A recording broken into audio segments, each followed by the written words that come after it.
saya sudah disohihkan dengan Mbah Nun kayak gitu loh lebih.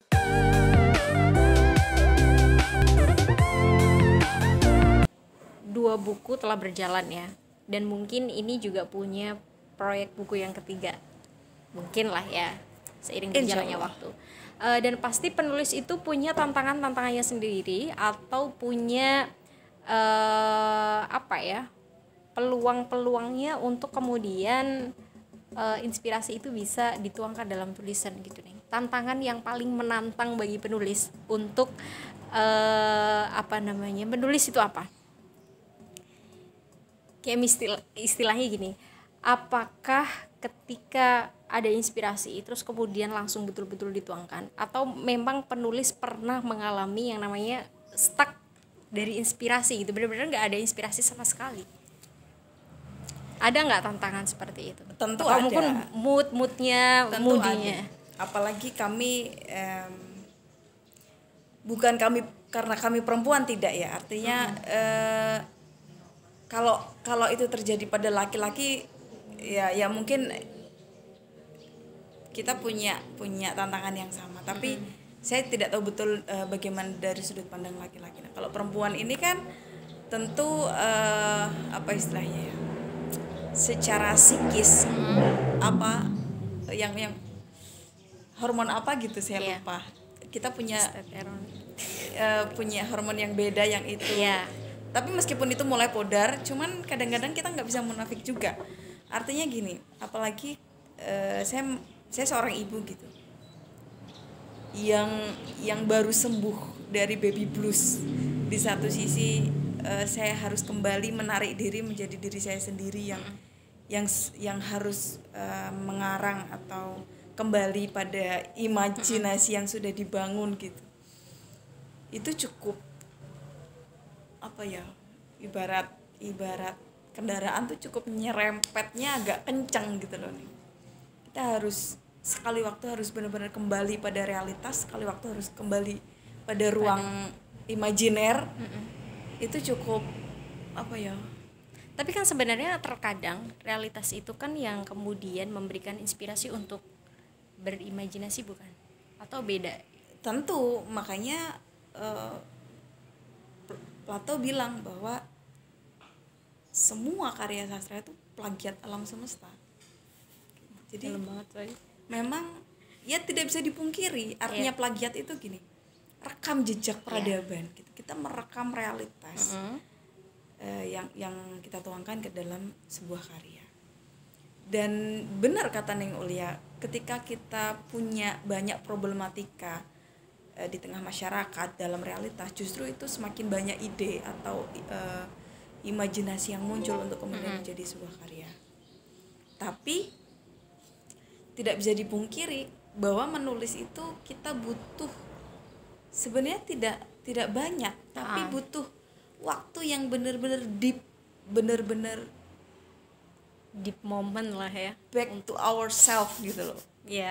Sehingga kita bisa menulis itu bisa benar-benar ini loh, dari sudut pandang kita tuh begini.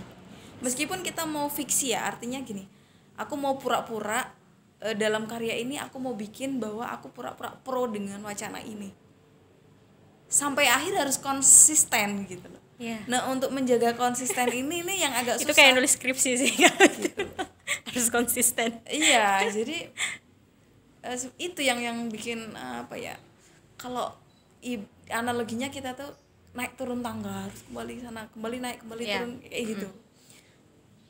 Selain mungkin tantangan antara realita dan imajinasi tadi ya, ada nggak misalnya tantangan orang yang dalam tanda kutip tidak sependapat dengan apa yang jenengan tulis dalam sebuah buku, terus kemudian itu mungkin ada apa ya istilahnya, playing victim atau gimana istilahnya, kayak ya mungkin ketidaksetujuan itu tuh diungkapkan dengan bahasa apa gitu. Banyak yang tidak setuju. Kalau buka DM ku agak ngeri juga. Gitu. Apalagi di buku Perempuan yang Memesan Takdir itu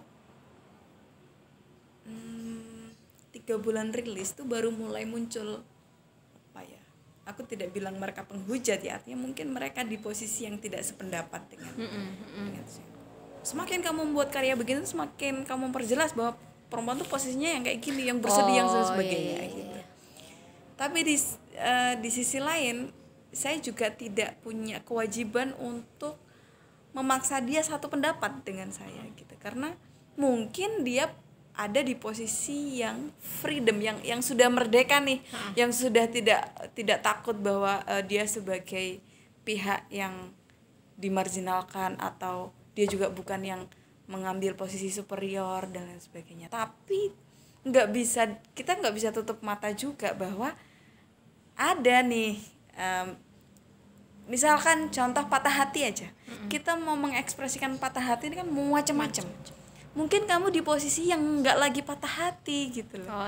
Jadi aku juga nggak bisa maksain kamu buat ngerti posisi ini gitu loh. Dan yang dia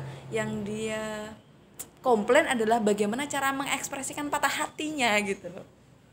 Ini agak nggak ini juga, maksudnya ekspresi di komplain itu yang nggak pas juga, bukan nggak pasti, lebih ke karena mungkin mereka nggak merasakan realita itu atau bagaimana ya, bisa jadi itu. Contoh kayak gini loh nih, misalkan kita flu nih tanpa sengaja, ada kain atau hanya ada kain tidak ada tisu misalkan, akhirnya kita ambil kain itu, terus kemudian ada yang nggak gitu. Ini kan soal apa ya, persepsi ya, soal akhlak gitu loh, soal ini yang spontanitas di waktu dan situasi itu gitu loh. Mungkin kalau ini maksudnya si akunya tahu bahwa nanti kira-kira aku akan keluar ingus misalkan, maka aku bawa tisu, maka ekspresinya harus gini kayak gitu loh. Nah, ini posisi-posisi yang saya tulis adalah posisi-posisi yang kita tidak sadar situasi kita bagaimana, sehingga ekspresi yang akan muncul kemungkinan saya tawarkan tuh seperti ini kayak gitu, kurang lebih. Itu menurut jenengan itu sebagai tantangan atau enggak? Atau ya itu udah konsekuensi penulis gitu aja?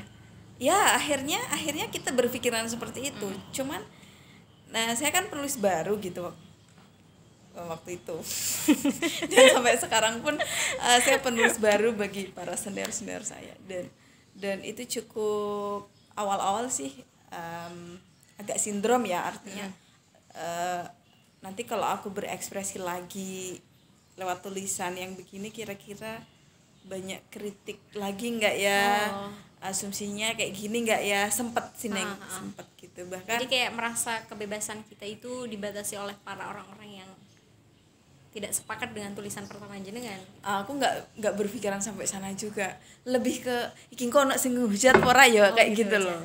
Ada ketakutan itu waktu itu. Cuman akhirnya salah satu alasan kenapa di epilog adalah Cak Nun, itu juga ternyata beliau tanpa saya harus matur dengan jelas, beliau sudah mengerti bahwa oh ya wes kon jaluk perlindunganku tau, ben aman tau, nggih ya. Yang nggak bisa bohong juga. Selain itu juga Mbah Nun adalah salah satu orang yang menurut saya sampai hari ini beliau berani untuk berada di posisi tengah ketika masyarakat di sekitar beliau sedang gonjang-ganjing karepe dhewe, dan beliau standing di tengah untuk istilahnya membuat situasi ini tidak kacau gitu. Dan salah satu alasan lagi adalah karena memang background kami kan di pesantren, tapi konten yang ditulis adalah konten-konten yang jelas-jelas itu nggak boleh, atau bahkan nggak boleh wacana itu ada di pesantren.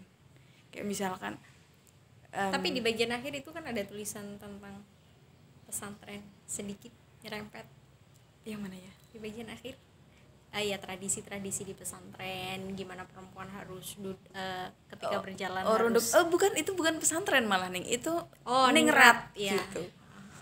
Waktu saya belum berani untuk menyinggung apa istilahnya, kehidupan atau budaya atau subkultur dalam pesantren, karena sampai hari ini tuh saya masih mengeja banyak yang menurut saya nggak sesuai, tapi banyak juga nih yang sesuai. baik juga ya kalau kayak gini gitu. Jadi masih dilema. Cuman memang waktu itu benar sih.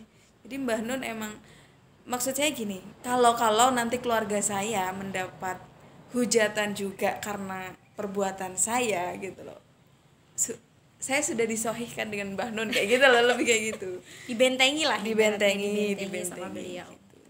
Tapi terlepas dari itu semua, memang Mbah Nun ada salah satu sosok yang menurut saya luar biasa, dan gimana ya, eman juga kalau nggak berlindung gitu loh.